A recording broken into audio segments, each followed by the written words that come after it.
Welcome to Between the Lines. Let's see, we're up to Thursday, September 7th.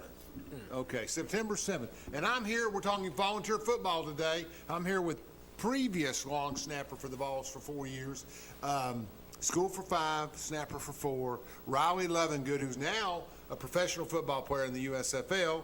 Their season's over with for this year. Had a great season. So we're excited to have him here. We're going to talk about Tennessee. We got great stories, and tell us how was football in Pittsburgh? Yeah. You're a long snapper in Pittsburgh. I live there. You know me. I'm a Pittsburgh guy. So how'd you like it? A little different than the South. See, our season in USFL started in April. Yeah. And our first few games, snow and wind. No way. Yeah. Oof. And you played your home games in camp. We did. We played the Hall of Fame Stadium, which was unbelievable. That's a football. I mean, they really love football up there. Oh, Akron and Canton are football. Yeah. You know, Paul, what's his name? Paul, Cincinnati Bengals. Paul Brown. Paul Brown made that whole area. He's from there. So it's unbelievable. And the black and gold, Pittsburgh's an hour away. Black and gold showed up big time. I mean, it was fun. Oh, they love football. And they came for you because they had to wait. They were getting nervous. They were waiting for Kenny Pickens in the boys, so they had to talk to you. So long snapping, I mean, you had some pretty good players on defense. I watched several games because of our friendship, and y'all got to the finals. Number one defense in the USFL. I mean, we had, I think, a majority of the guys on our team, on our defense, are in the NFL. They got picked up this past few weeks. Good. I mean, turnovers. We got a lot of turnovers. Physical. A lot of NFL coaches said USFL's good because it gives everybody snaps. It gives them a chance to see them play and do stuff. But we had a field goal kicker. You talking about snapping? I watched that guy. He had a 59-yarder, 57-yarder. Yeah, he played. Chris played for the Redskins and for the Browns, and then he was with us in Pittsburgh at the USFL. And I think our first day he had a 65-yarder. Yeah, our first field goal together. Yeah. I mean, that's a leg. Big leg. Got to be accurate though, don't you? Yeah. Yeah, he is. He's good. Did he get picked up this year, or is he on the waiting list? No, he's on the waiting list like me, just short list, waiting for hopefully a call. If the long snapper gets hurt, Riley may get called. There's 2 or 3 of them, and Riley may get the call. You never know. So you grew up. You've been on last year. A little more than a year ago. UT is back, and now expectations are high. Yeah, expectations are high. And, I mean, when you start talking about low end of the season being 10-2. It's going to be a good year for the Vols. You know what, though? Bama would be an upset. I don't care. You got Saban at home. They're not as good as normal. All 3 quarterbacks are pretty good down there. Injuries aren't going to hurt them there. The defense looks good. I think when we go into Bama, we'll be a field goal dog. That's about right, isn't it? That sounds all right. Yeah. Tuscaloosa is a tough place to play, but I would not list it as one of the harder places to play in the SEC. It's more an NFL type environment. How about Gainesville next week? Tough. Gainesville, no matter how bad Florida is, Gainesville. What time is the game? In September. What time is the game? I think it's a 7 p.m. game. Oh, that's bad. So they'll all be drunk by then. It'll be wild. Now, so CBS dropped the SEC on the 3 o'clock game, which I think is just. 3:30, yeah. They dropped that. It's terrible for the Big Ten. Cannot believe that. Well, it's not about that 3 p.m. kickoff in Gainesville is brutal. Field tempo is 125, so 7 o'clock, yes, is later. It's a 7 o'clock game, though. Rowdy crowd, but more comfortable. Temp is cool. I mean, Gabi is cooler, so that's a big deal in Gainesville. Yeah, you played down there twice. That's right. And twice at home, twice down there. They don't look very good. No. But I think their defense looked good. They have no offense. Yeah, that's the problem. Talented quarterback, Graham Mertz, over at Wisconsin. Yeah, my old roommate, Trey, was the quarterback coach at Wisconsin last year. Yeah. Trained him. Talent out he's so much talent. Not great decision making though.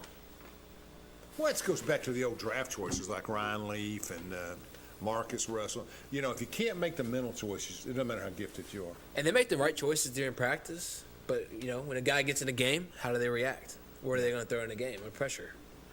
Joe Milton's getting better. I mean, I like, obviously, the best arm in the world. But the question comes when Joe is that I thought he did well. Of course, he got one drop for 60 yards and a couple other things. But he looked like he made some good decisions, and he's steady. I thought that the receivers, you're talking about a guy here, I have to flip back and forth, me. But, I thought the receiver was I thought the receivers were not as good as last year, but look, I think we've picked up some speed from the Oregon kid. Yeah. Okay. Tight end, I didn't see much. Picked up speed, compared to Jalen Hyatt, though, Yeah. I think it would, almost equate it. Okay. You're not getting faster than Jalen Hyatt. No. And But Jalen really, a lot of people don't, if you look at our offense, Jalen Hyatt on the slot, his speed deep kept the defense pressed back immensely because they had to cover for him every time. So it opens up a lot of things. Having this guy like the new guy from Oregon, speed, really is what the key to the offense is a lot of times with their passing game. And that's been my argument on the Titans. And my son, my son, Caleb, Yeah, right. big Titan fan. I mean, every day during school, I don't know if he's studying or not, but I get updates on that. So, but I made the point to Caleb, I said, I think adding D-Hop to the Titans team, who can catch anything. I don't know about his pep, but his hands are like, Throw it up to him. Just get it up. That's right. So either he's getting it or he'll knock it. But with I think even with his age, everybody's critical. But I think Derrick Henry has a good year. He's got weapons on the outside. Derrick Henry has a great year. Yeah, I think even better now that we can throw the ball on the outside. That's my point. The Titans. They got to back out. They got to move out of the middle. They're going to open it. Linebackers aren't going to be able to run in the box, right? Well, with the Titans last year, I'm not a fan of any team. I follow every team. Yeah, I understand. Just kind of like to watch my friends and just NFL study looks programmed, I love studying. It's a business. Yeah. And someone wants to play it. It's a business. Well, Titans, what you do, and then have the receivers, 8 guys in the box. That's right. And they would squeeze. And if they get hurt, they'd go bare front. You're talking about loaded. But now if you have D-Hop and a few other guys, I think they have a few. And Burks, they got a few weapons. The kid's good. They got a few weapons, and so. Who's playing toe? And I like what's his name? I forgot the Thailand's name, but Quick. He's a route guy. Yeah. And he's quick. He catches the ball and gets a lot of yards. So they got threats. So the linebacker's going to have to drop in the zone, I think, a little bit. And you better be careful with D-Hop. He may be 30 years old or 29.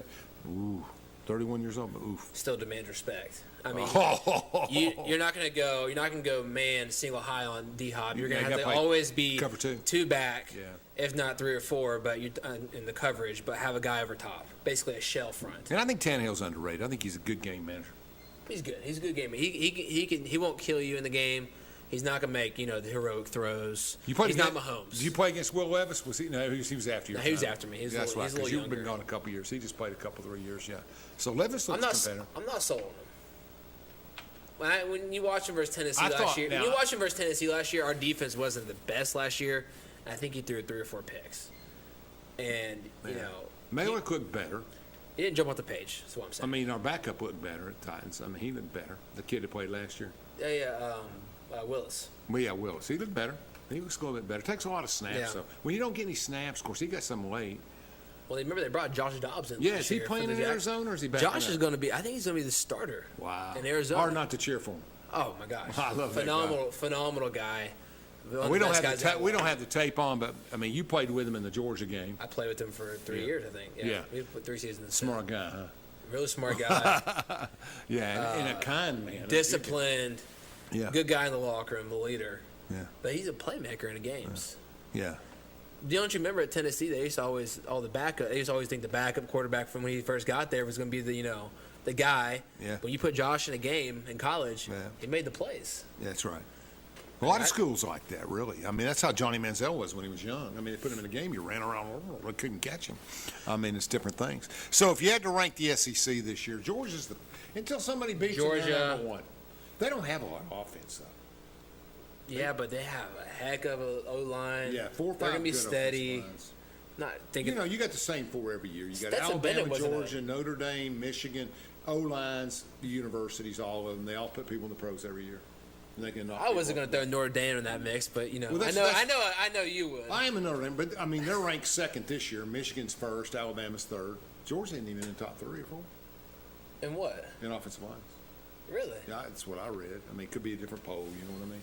Yeah. Et cetera, et cetera. Well, it also depends on what D-line. I see the Notre Dame and Tennessee are traveling. Hey, also depends on what defensive line they're going against. Yeah, too. that's exactly. When you play Michigan's schedule, I think they're basing it based on NFL talent. Okay. Well, Michigan was terrible. Alabama's worse though. And Georgia, what is that schedule? They got 1 game against Tennessee. They don't play Alabama. They could get upset. Who's their Western Conference opponent this year? Auburn, obviously. Auburn's not bad. They're not bad. Auburn's not bad. You never know. Coach Hugh Freeze. Georgia's whole program is front 7, back 7.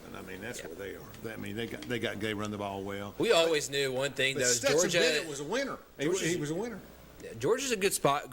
They're recruiting their backyard is phenomenal. Yeah. You get to have Georgia and Atlanta right there. I mean, and Florida. And Florida. Yeah. I mean, those guys interchange those states, and Florida's down, so people are going to want to go to Georgia or Alabama or somewhere else. The way I look, I'll tell you this, is that Tennessee, I say 10-2. They have 3 games. They need to win 2 of the 3 games. A&M at home, Georgia at home, and Alabama away. Our 3 tough games? That's our 3 games. That's our 3 games. A&M? I think we win. I want to say we need to win 2 out of 3 of those or all 3 of those. And be careful in Florida. Be careful, Florida. South Carolina at home. I'm not worried about them at all. A sleeper could be Kentucky. Sleeper could be Kentucky at away. He had no offensive line, and Rattler still threw for 300 yards. He's running around in circles and figure eights. I mean, he's a dangerous guy. I don't know. South Carolina at home, though, in South Carolina versus South Carolina and Tennessee, Neyland, yeah, he gonna do very different. Everybody's different. Have you ever been there? Where? Columbia, for a game? Yeah, 30 years ago. Phenomenal place to play. 1980s, when Holtz was That's around. a very fun environment. Yeah, it's a good city. It's the hottest city in America. It has a little sign up front when you drove through it going to Myrtle Beach. It would say, hottest city in America. And then they'd have something, there was a little shell station went by, and there was things 114 degrees or something on so much concrete. Never been around the city. I've played there. It's a small stadium. I played there, I think, 3 times, and it's one of the more underrated stadiums in the country with sandstorm. Bryce Stadium. Yeah. But it's the environment with the towels and the sandstorm. I mean, I'm going to predict that Clemson doesn't go undefeated. They got shelled by Duke had a great defense.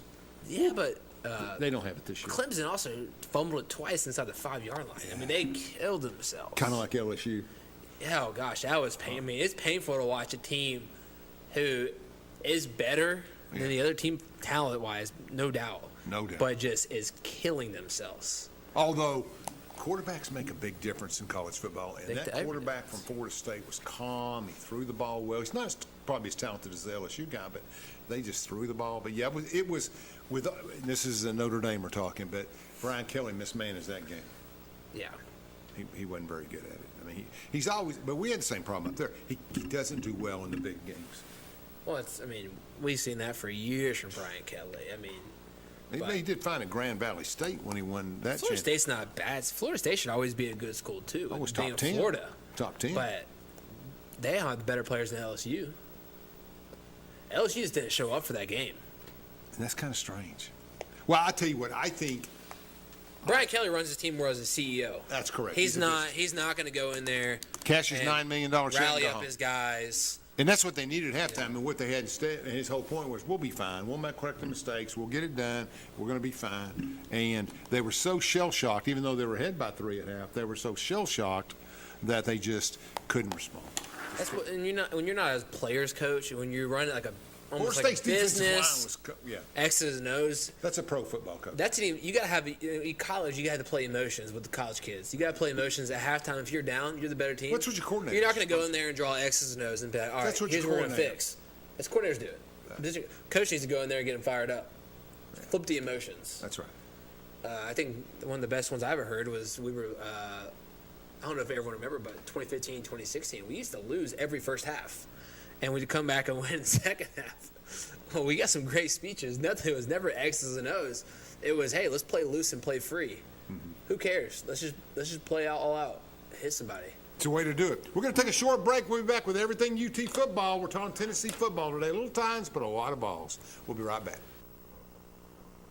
Daniel Forrester has been recognized as one of East Tennessee's leading attorneys for nearly 2 decades. Civil disputes, criminal defense, divorces, and juvenile custody cases are all part of an impressive resume. Daniel's legal experience also includes representing clients in local, state, and federal courts. A husband and a father, Daniel is a Rule 31 certified mediator who has represented hundreds of families in Chancery Court. Call Daniel Forrester Law Office at 865-457-7900 for a free consultation.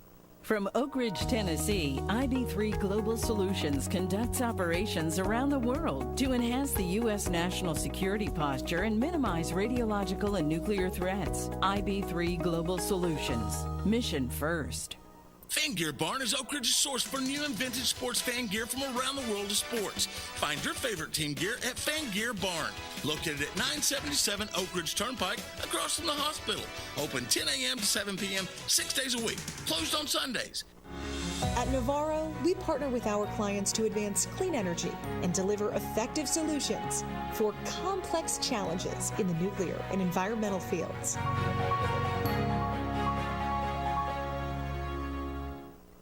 When should you get tested for COVID-19? You have symptoms of COVID-19, such as runny nose, congestion, sore throat, fever, cough, shortness of breath, muscle pain, headache, chills, or loss of taste or smell. Current testing recommendations say everyone should get tested immediately if they have symptoms of COVID-19. If you have symptoms, be sure to follow recommendations about how long to stay home and away from others. For more information, visit our If You Are Sick or Test Positive webpage.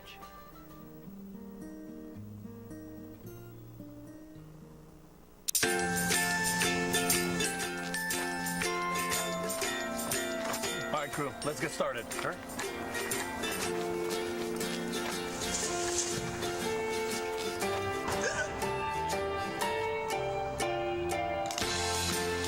Don't ignore the law. You must call 811 at least 2 to 3 days before any digging project so you can avoid hitting our essential buried utilities. For digging projects big or small, make the call to 811.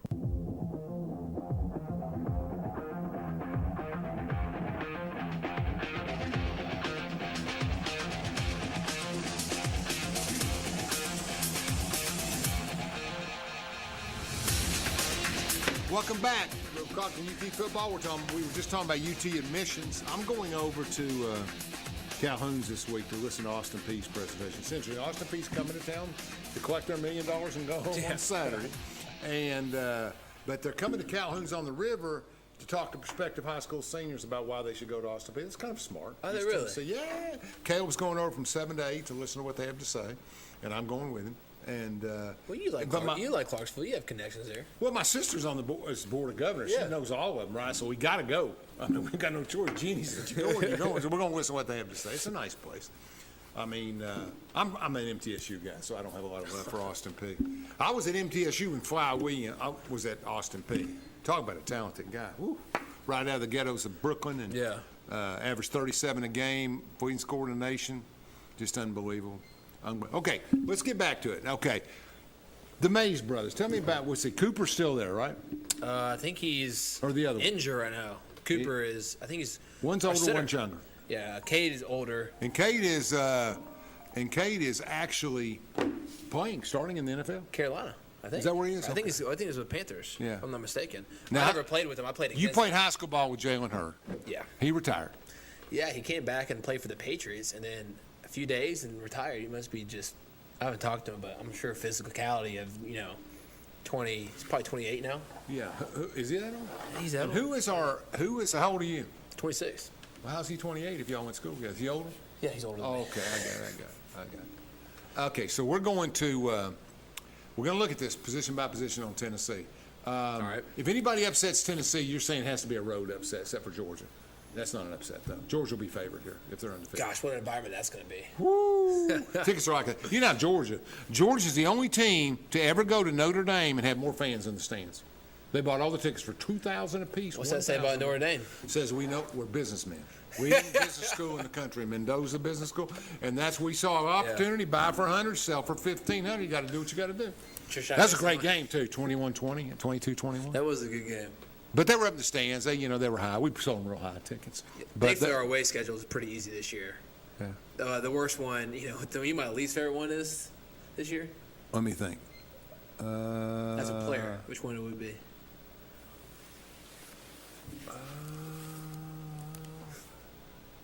Florida. No. What? The worst place to play is Missouri in late November in Columbia. Why? It's always sub 32 degrees, windy. There's no one in the stands. Are they any good? I don't think Missouri's that good this year. Okay. But it's the SEC. Anyone can play good one week, and the other team. I mean, we don't show up every week. Tennessee, you never know what's going to happen. Look at South Carolina last year. That's right. You got to show up every week. We're a more talented team. We just got to show up. Okay, let's talk because you were a big fan of like Butch and you like Pruitt. Let's talk about, of course, you like most everybody. But okay, the new coach has come in and said, I asked you last year. I said, how's our defense going to be? And you said it doesn't matter. We don't recruit defense. We're just going to score and score and score. And you predicted. We did. We scored. Yeah, we did. We didn't. But I think as coach, as Josh has been here 2 or 3, are we getting deeper? We're getting deeper. That's the key. And injuries are everything. Coach Heupel's a great recruiter, but it also helps. Our NIL collectives are phenomenal.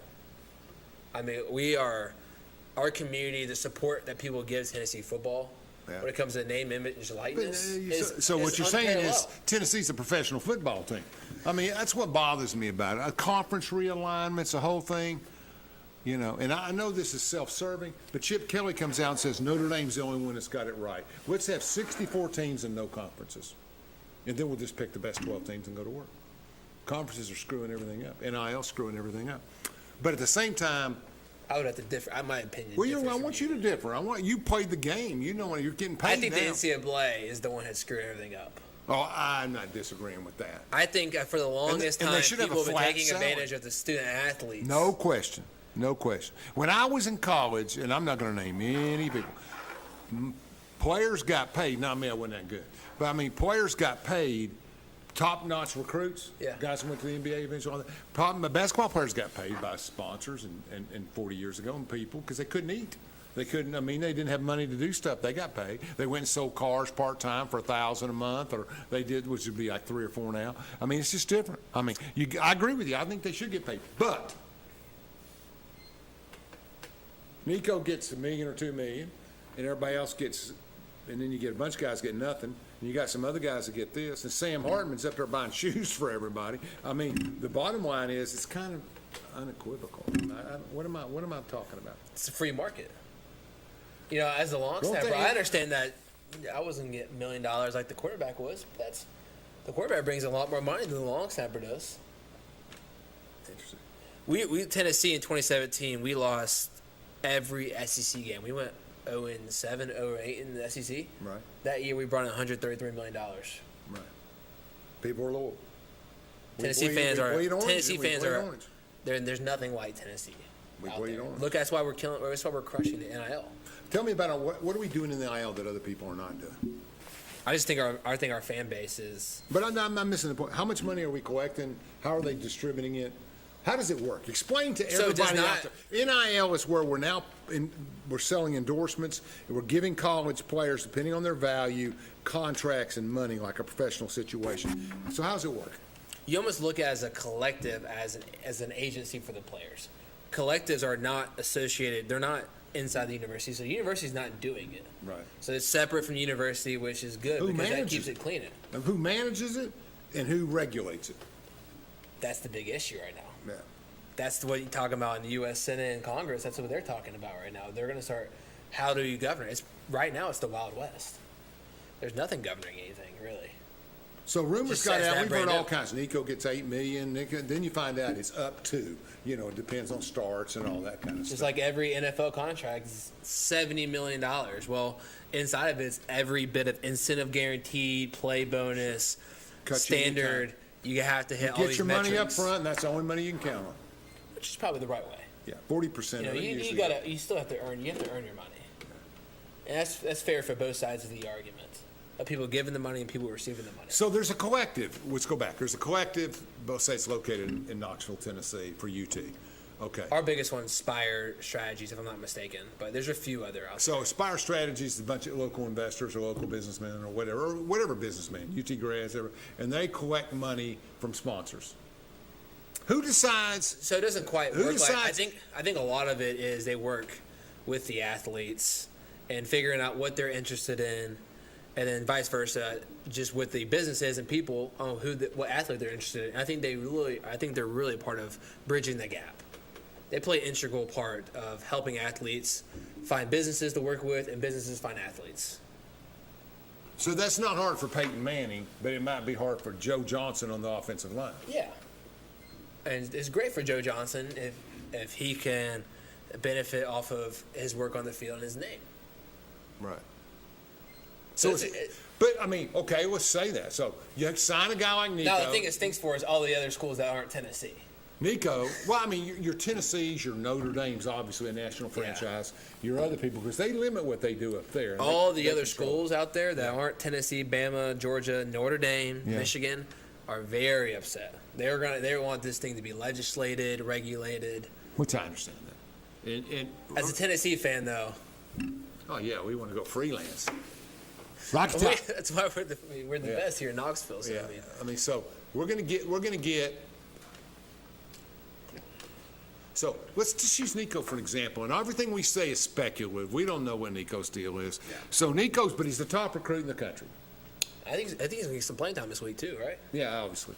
Boston people see how he can throw the ball. But I mean, he played last week. He looked pretty good on everything. But here's the deal. He did. The deal is you want to get Nico. So Nico signing with somebody is not only wanting to play in a pass offense and be a part of a team and all that. He also had to get an NIL deal. They put that together before he signed with UT. That's what it read. That's how I read it. Is that what happened? We were reading numbers like $8 million over 4 years and this and that and up to this. And but if it's not part of the school and it's not part of the university, that's what I don't understand about the NIL system. Those independent marketing contractors have got incentives built in there. So I don't know. I mean, I guess the public, small schools, I just don't understand how it all works. It's pretty secretive, like you said. It's the Wild West. It's the Wild West. I don't even know. I wasn't actually the year I left was the year that NIL came. Graduate. Now, I represented UT's athletic department in the SEC meetings every summer for 2 years, and I was always pushing for the athletes to have the right to use their name and profit off of it. No question. I mean, you said it best. $133 million. You ought to be giving some of that back to the kids. We're not even taking I wasn't even advocating for taking a bit of the profit from season ticket sales or anything like that. Just strictly, if somebody wanted to pay a player to show up for an event and talk, right, or lead a sports camp, right? You know, these kids. Well, that's how we've always paid them. I mean, you get a basketball camp and you pay your players to come work it, and you pay them $300-$400 I'm talking about if Alan Beauchamp, as a college athlete, wanted to go to his hometown and do a sports camp. Right. You could not get paid for it in the old rules. Only if it was sanctioned by the university which you played for. That's right. And so I'm saying you could, because the university made a ton of money off of camps. Oh yeah. And they should. But mainly high school coaches and college, they made money by the camp. The coaches made the money. I mean, you got a coach. I remember when I was probably college second year, Dean Smith and some of his players were at the thing. I had lunch with, that was a long story. I went to Louisville, but I actually had a drink or a cup of coffee with Dean Smith, impressive guy. But yeah, I think it was complicated how you made money, but there was a lot of dark money in those days. You were a corner 3 shooter, weren't you? Anywhere, it didn't matter. Corner was good, but I'm pretty comfortable anywhere. I was pretty comfortable anywhere. Okay. It took me a long time to get to the corner. I was pretty slow, but when I got there, I was good. You know, I was fine when I got there. Kind of like the little Los Angeles guard without the speed, Reeves. I mean, something like that. I mean, this is a long time ago, 40 years ago. Good gosh. So, I mean, that's where we're at. So, UT, you think? What do you think? 11-1? We get caught somewhere? I think 11-1's good. That's kind of shot. If you beat Georgia, you got a shot at the playoffs. If we beat Georgia, we're going to the championship, then we're going to the playoffs, and then if you put Tennessee in the playoffs, unless we get Texas A&M upsets us or something. If you put Tennessee in the playoffs, we're going to win a championship. With Florida beating up Alabama, if you lose to Alabama, you got to beat Georgia. We'll know a lot more about Alabama this weekend. Texas, I'm not expecting to beat I like that quarterback, Alabama. though. I like that quarterback. But Texas isn't bad. You didn't expect Florida State to beat LSU, and I know you didn't think Duke was going to win. I actually thought Florida State might beat LSU. How about Duke? I didn't expect Duke to beat Clemson. That's the best run defense I've seen. I mean, they just are monsters on defense. Tough nose. But you know what? It's a great place to recruit. One of the top academic schools in the country. Beautiful neighborhood. It's a tough place to recruit, I think. You think? Because of the academics? It's beautiful, but the academics. I don't they make exceptions for Stanford, Notre Dame, Duke, UNC. I mean, there's a lot of Virginia, a lot of high academics. It just all depends on if the school is willing to work with the athletes. Oh, yes, right. That's why Lou Holtz left Notre Dame. In the end, he left because he could. You know, Randy Moss grew up a devout Notre Dame fan, wanted to come. Holtz had him signed, and they couldn't get him in. And to this day, he still talks about how that's his team, blah, blah, blah, blah. But the point is, might have been pretty good. Might have been national TV every weekend. He might have done all right. But whatever happened to him, right? I mean, he's ranked the best receiver ever. I saw him and Rice. Yeah, I think he does NFL commentary for Fox. I'm joking. I was going to say he did play in the pros, though. You know, Randy yeah, I think Moss. I'm about what you have there now. I think he's God, he was good. He was over fast. there doing commentary. People don't realize how fast he was. 4'3". Oh my gosh. And gone. tall. He's gone. Yeah, that was it. He'd get The old saying for the DB: if you're even, he's leaving. If you're right there with him, yeah, he's gone. You got to be bad. You got to be moving first early. How are we doing on the defensive backfield? Better. I think we're looking better. Coach Martinez is one of my favorite coaches of all time. He was there with me, with Butch. Yeah. I mean, he can get players to play. Last year, I think it was a learning curve for him a little bit. Yeah, I remember him. I wouldn't say it's the strength of our team right now, is our DBs, our back end, but I saw his son play. I thought they looked better. His son was a good player. Played for Captain Willie Martinez, kid. Yeah, he came and played receiver for Tennessee. Yeah. The walk-on my class. Really? Yeah. He's the scout for the Saints now. Good. There's always room in the system for relatives and connections and stuff like that. I agree. Well, those kids are workhorses too. Yeah, I they, agree. You know, those guys work. I was telling our mutual friend, we won't name this person, but they're going to work on the campaign trail, and I said, there's enough money to sustain you, $3,000. You had that kind of a job a month, but don't ever plan to do anything else besides campaign. It's about 80 hours a week, isn't it? That's the way it is. Yeah. We're going to take a 2-minute break. We'll be right back with Riley Lovingood, UT All-American.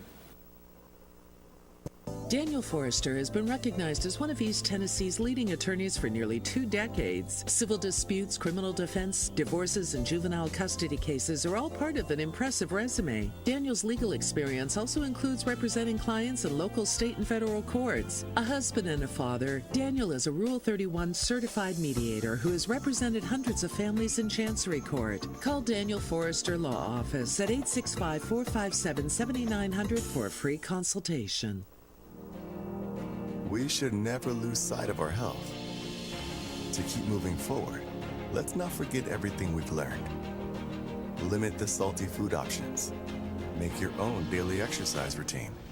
And always receive regular checkups. More than anything, we have learned how important these small steps can make a big difference, so we can all continue to move forward together.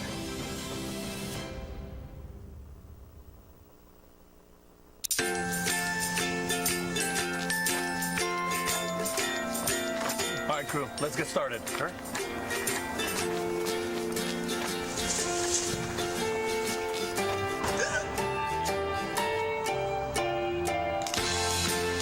Don't ignore the law. You must call 811 at least 2 to 3 days before any digging project so you can avoid hitting our essential buried utilities. For digging projects big or small, make the call to 811. From Oak Ridge, Tennessee, IB3 Global Solutions conducts operations around the world to enhance the U.S. national security posture and minimize radiological and nuclear threats. IB3 Global Solutions. Mission first.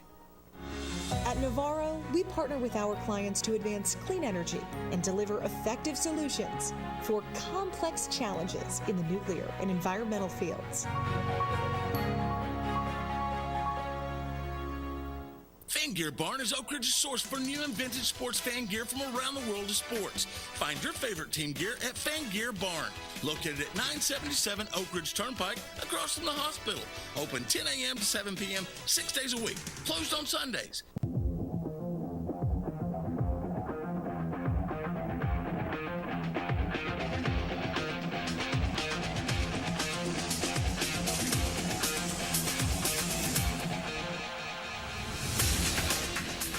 Welcome back to Between the Lines. We're here with Riley Lovingood. Let me thank my sponsors, Oak Ridge Utility District, Sean Gleason, and IB3. We appreciate your support.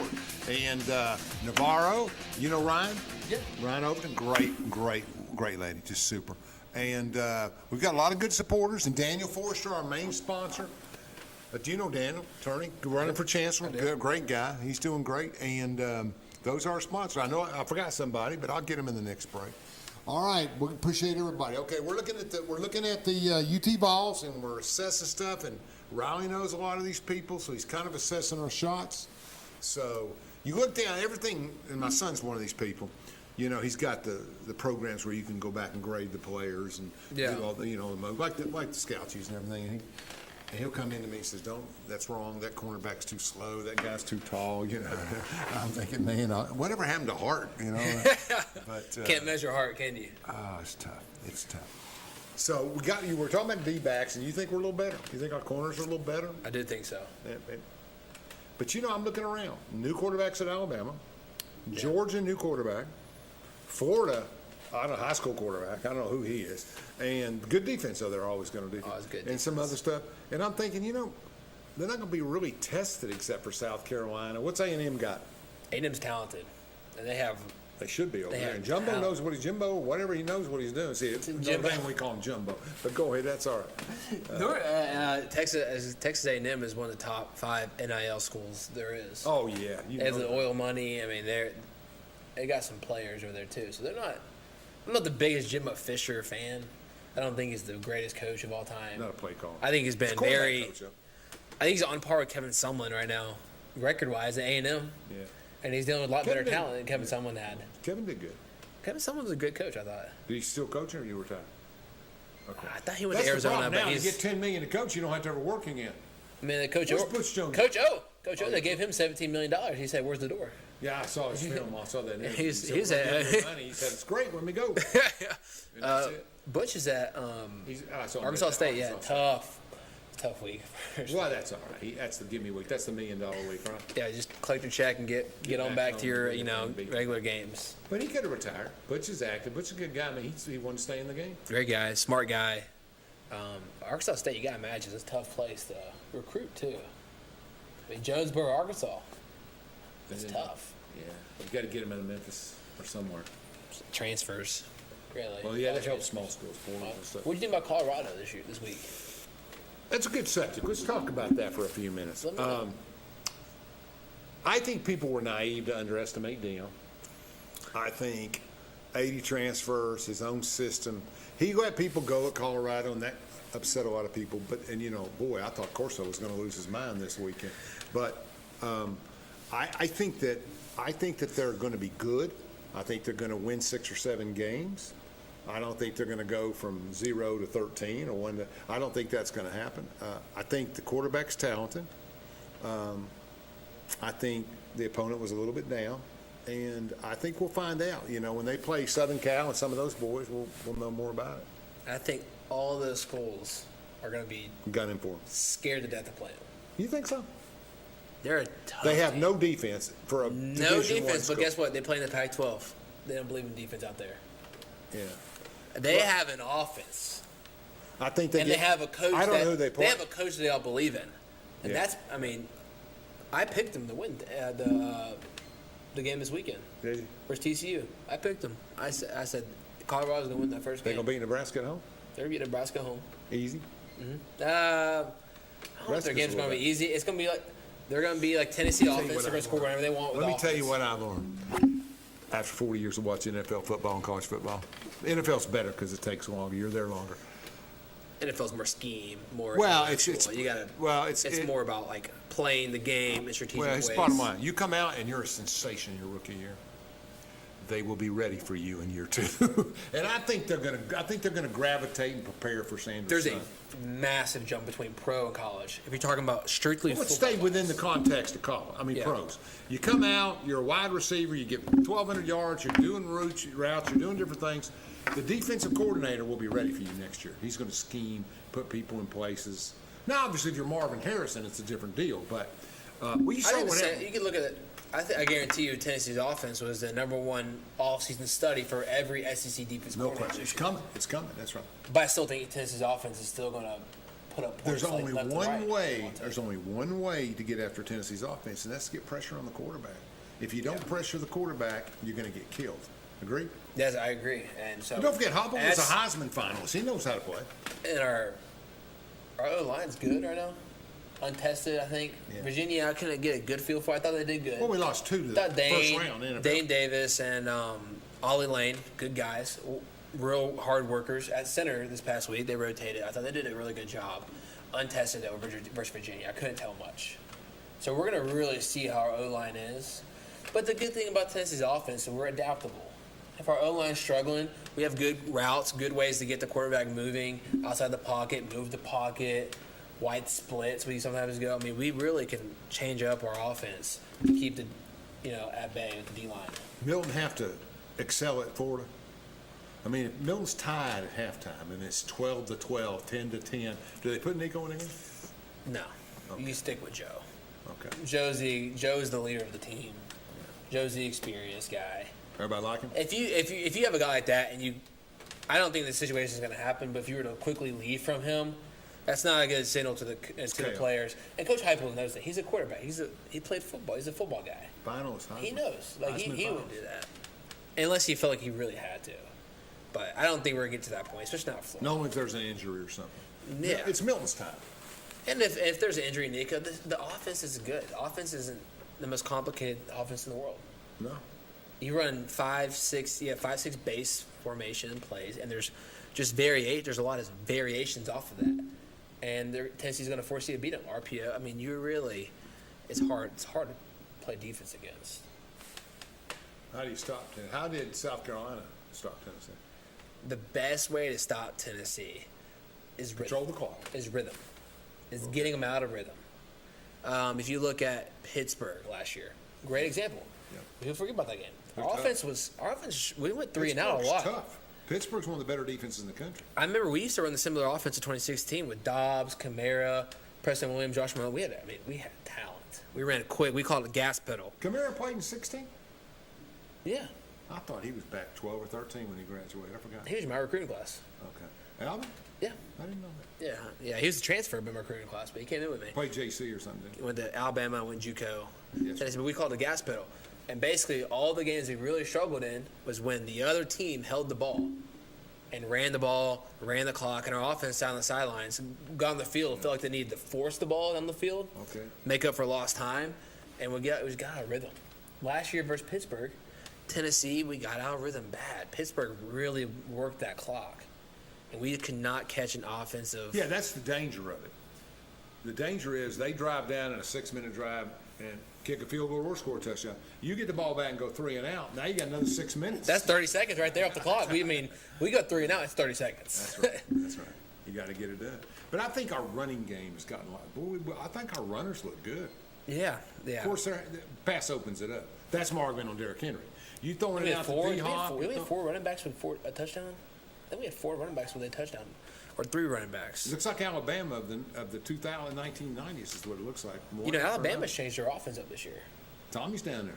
They're doing it. They're going back. Saban said it. He said That's we were too pass heavy last year. We were too Bryce heavy. That's why he went and got Tommy Reese, because Tommy's going to run that running game. He said they're going downhill this year. Yeah, I agree. So that's going to be.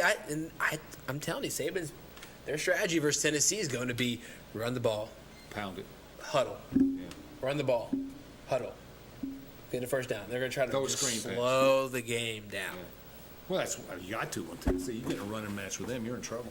Although I will say this, Georgia did it last year too. If you don't remember, Georgia did that. I never have watched an entire Alabama game last year. I just don't care. I watch UT and watch ours, but I watched I watched them play UT the whole game because I always watch UT, write tickets on. So I'm watching UT in Alabama. I came out of that game with more respect for Bryce Young than anybody in the country. That kid got hit. The refs didn't stop it. They hit him in the helmet. They hit him everywhere, and he just kept getting up. He was a Rocky Balboa that day. He carried that team last year. If they played defense, they'd have won. I didn't see how he did in the preseason, but I think he's going to do okay in Carolina too. Oh, he'll be fine. It takes a couple years. Yeah, he's small. He's short. A little small. But problem now in today's game, you got to be like Justin Fields a little bit. You got to get out and run. Even a little bit, but if you look at the exceptional quarterbacks in the NFL, they can run. But they make the best. They made the best decisions throwing it. Mahomes, Rodgers. I mean, you look at all. Boy, the Jets look loaded, don't they? Woo. They're gonna be tough. Defense, offense, run. Garrett Wilson, Breece Hall at running back. Lazard is over from Green Bay over to the Jets. Yeah. They got Cobb in there too, the Alcoa kid. They got him on Randall Cobb. Yeah, I saw him. He probably won't play much. He's 30-something, but I mean. Yeah, as a veteran, he's the vet. Harrison Smith once told me personally. He said, "If you get past 6 or 7 years, you've done well." Well, you hit. He's been there 11. He's obviously talented. And you get your retirement. Well, they give it to you before 5 now. They've modified the rules. 3. I think you need that 3 and 3.5. Yeah. To be eligible for that, but the more you get in, the more it pays. Yeah. And you can have a good life afterwards if you play 10 years. Oh, but you know what the you don't average have to length of work the anymore. NFL is? 5. 3. What's it for? Yeah. 3 years average length of NFL career right now. But really the question is. The guys you see playing 10, 12 years is such an you got to exception. mitigate people that come in or backups and leave and that kind of thing. I mean, I'm saying the majority of them. I'd like to know what the lifespan of the top 32 draft picks are. Is it 5 years or is it 8 or 9 or 10? I bet you it's less than 5. That's what Harrison's talking about, but I don't know. I can't. We're going to take one last break. We appreciate you, Daniel Forrester, for being our chief sponsor. Let's go to break. We'll come back and talk about bowl games and playoffs. Daniel Forrester has been recognized as one of East Tennessee's leading attorneys for nearly 2 decades. Civil disputes, criminal defense, divorces, and juvenile custody cases are all part of an impressive resume. Daniel's legal experience also includes representing clients in local, state, and federal courts. A husband and a father, Daniel is a Rule 31 certified mediator who has represented hundreds of families in Chancery Court. Call Daniel Forrester Law Office at 865-457-7900 for a free consultation. From Oak Ridge, Tennessee, IB3 Global Solutions conducts operations around the world to enhance the U.S. national security posture and minimize radiological and nuclear threats. IB3 Global Solutions. Mission first. Fan Gear Barn is Oak Ridge's source for new and vintage sports fan gear from around the world of sports. Find your favorite team gear at Fan Gear Barn, located at 977 Oak Ridge Turnpike, across from the hospital. Open 10 a.m. to 7 p.m., 6 days a week. Closed on Sundays. At Navarro, we partner with our clients to advance clean energy and deliver effective solutions for complex challenges in the nuclear and environmental fields.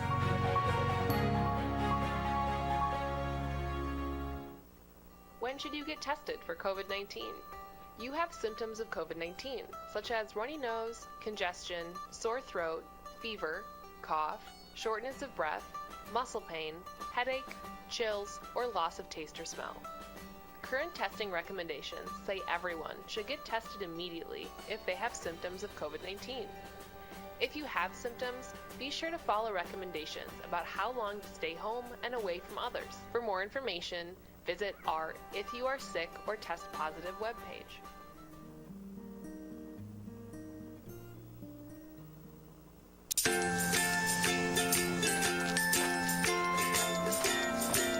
All right, crew, let's get started. All right.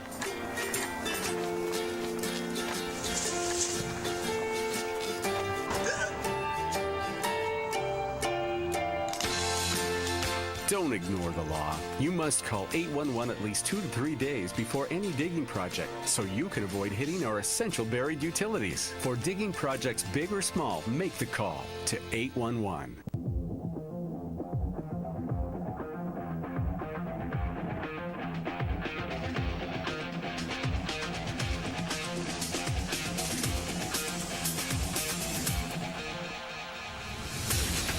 Okay, we're back. Riley and I are having a theological discussion, but we're going to move back to sports. Riley's father and Riley's brother are pastors are in the pastoral leadership of 2 major Baptist churches here in Knoxville and Cleveland, correct? Yes, they are. Mag, to make sure everything. God is good. That's my man. Everything's God is good. Your dad. God is good. I love that. Isn't that what he says? That is every Go God. Go God. Go God. Go That's God. right, yeah. That's right. Yeah. Every post is Go God. That's right. I like that. He's a great guy. I love him. He must inspire a lot of people. He's a good one. Yeah, he's got that energy at every level, every level.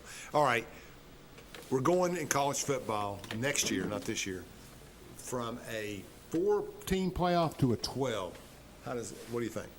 Let's go. I mean, 12's a little much. I would have gone 8. I think you're going to end up with the same results in which you'll have for 4. Oh, it's all about the money. I mean, it's all about it's what it is. It's a money game.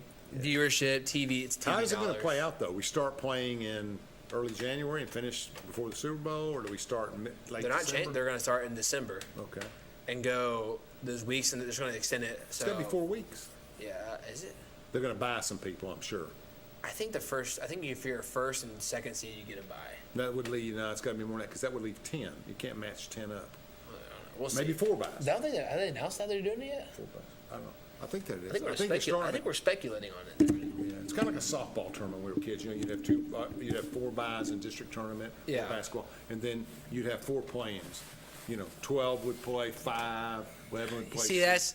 we're open. I mean, at this point, we're opening it up to a bunch of teams who stand no chance, and winning 4 games in a row to win the championship. Or 3. But it's about the money. I'm not opposed to the playoffs. 12 But is too many. That's my point. Basketball, you got a better chance because upsets are more frequent because you got 5 guys and a ball. Your talent restrictions don't hurt you as bad in football. One team gets hot shooting 3 points one night, they can beat anybody in the country. Or if you got one guy can dominate a game. Whereas in football, it boils down to this. Middle plays Alabama. My alma mater. Middle plays Alabama, or Middle played Miami last year. But you get into halftime and the score's 17-14. But those big bodies are going to wear you down in the second half. Their average size, your average size is 240. Theirs is 330. Alabama's average size is bigger than any NFL line. They're like 348 pounds. You can't take that beating forever, and that's why Saban's going to run the ball. He's got those big horses. Oh, that's why he's focused on that this year. I would have thought 8 teams would have been a really good number. Really good number, yeah. There's 8 teams that have a chance. Because I think the top 8 relatively. I mean, Tennessee last year would be in probably, I think, 5th seed. Yeah, 5th or 6th seed. Mm-hmm. And we could have made a run to the championship and won. And I think behind us, those teams were also pretty. I think Clemson was in there. The 3 Big Ten teams and the 3 SEC teams. When you get to 8 to 12, though, that's where you get some teams that. Penn State had a chance. Ohio State had a chance. Michigan had a chance. And then Georgia, Alabama, and Tennessee had a chance. Now you start to get into it. USC has a chance. Yeah. There's a few teams out there that have a chance, and you get into it. And then you get into the whole Notre Dame question, which NCAA has to deal with is, well, how do you seed them? You just seed them somewhere, I guess. Notre Dame is going to have to get in a conference. They ain't coming. It's worse now than it ever was. Do they not say they're going to conference? What are they going to do? Join the Pac-12 and be 3 teams, or are they going to go into Big Ten? If I'm the ACC, I'm trying my hardest to recruit. ACC's all over Notre Dame. That makes it Notre Dame. They got 2 good teams, Stanford and I don't remember who the other one was. I know Army, but Army didn't know if they're coming or not. But it was somebody else. Everyone who's not on the inside the Big 5 is trying their hardest to get there. Yeah, et cetera, et cetera.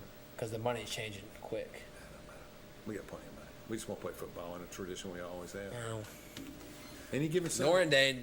Notre Dame thinks everything's separate for them. They've made an entire playoff system with an asterisk for Notre Dame. And that's part of the system. But that'll fade. It's fading in the youth. No, young people. You got to win once every 20, 30 years to be in the game, right? But they've been in the playoffs twice, and they've done some stuff.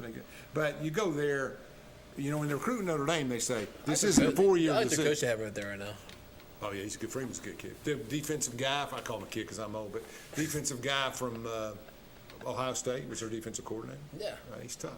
He's a smart guy. He's growling. A lot of people in the country are cheering for him. They got some good talent for a check. They're really fast. How do you think Notre Dame's going to end up this year? They got 3 tough games, right? I mean, well, you can lose any game. Yeah. Notre Dame's, trust me. But they got 3 tough games. They got the number 5 team, the number 7 team. Clemson doesn't look as tough. Clemson is not as tough. But it's in Clemson. Yeah. And it's late in the year, November, so we could. And it's Notre Dame, so you don't never know how they're going to show up. That's right. And Clemson's going to be fired up for that. Yeah, I'm sorry, but Notre Dame sometimes can have the most talent than the teams they play, and randomly they just do but not that's a show Brian up. Kelly thing. I think Freeman showed it. Didn't they almost lose to Marshall last year? They did lose to Marshall. They did lose to Marshall. Yeah, but that was the quarterback got hurt in the first game. They had a backup quarterback, Drew Pine, who didn't make Still, it. Notre Dame doesn't have talent with the backup Now quarterback to beat they're getting better. Marshall. They got the best cornerback in the country. But we'll see what happens. But anyway, the answer is Ohio State, Southern Cal, and Clemson are the 3 toughest tests. Although Pitt, I don't like that game. Would you like that game if you were Tennessee? I hate that game. It's hard-nosed. Oh. Pitt is always a hard-nosed. You're coming out with, you're going to be sore the next day, right? You're going to be sore. I played up there in Pittsburgh, and our team adopted the Pittsburgh motto. Sure. Black and gold, and we were going to hit you, be physical. That's how Alabama plays. That's how Alabama plays. And other teams, Georgia, that's their motto. Well, that's what Pruitt really tried to bring to Tennessee. Yeah, I know. And Tennessee's historically always been that. Yeah. The orange. Yeah, I think so. But we've quickly adopted a new offense and a new kind of style. But I still like that Heupel's kept some of that physicality in there. I think we're getting it back a little more. I think we are getting that back. You got to have it on defense. You got to have it on defense. Maybe. You got to smack people. That's what you got to do. So you got married last year. This year. Last year. Has it been that long? When did you get married? November? June. You've been married a year? I've been married over a year. Man. Yeah. Unbelievable. It's been great. Yeah. She's a great lady. Great lady.